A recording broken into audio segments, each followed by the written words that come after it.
Et si demain, un objet non identifié apparaissait sur la surface du globe, que ferions-nous?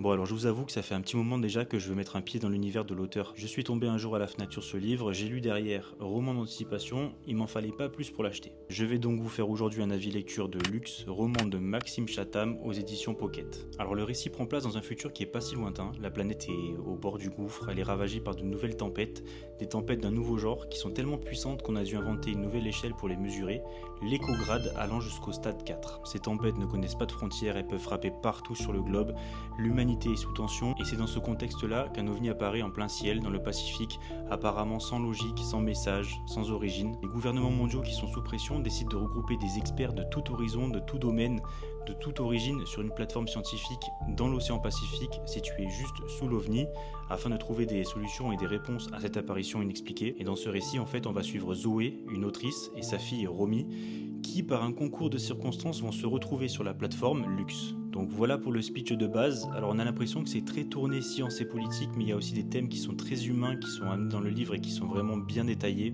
Alors personnellement, moi j'en ai noté 3. Tout d'abord la crise écologique, sans que ce soit lourdeau ni moralisateur, c'est subtil. Il y a la transition de Romy, qui est traitée avec beaucoup de justesse dans le livre.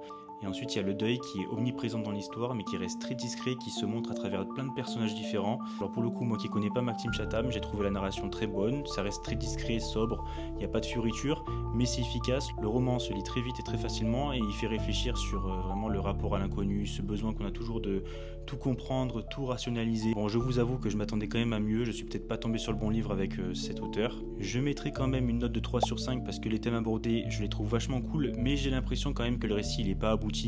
Mention spéciale à la fin où l'auteur a fait un parti pris qui est original, je trouve. Pour ceux qui l'ont lu, n'hésitez pas à me faire des retours en commentaire. Ceux qui connaissent Maxime Chatham, n'hésitez pas à me donner des recommandations sur ses livres. Lâchez un follow si le contenu vous plaît, il y aura d'autres vidéos de ce genre. Et comme toujours, merci pour le temps accordé.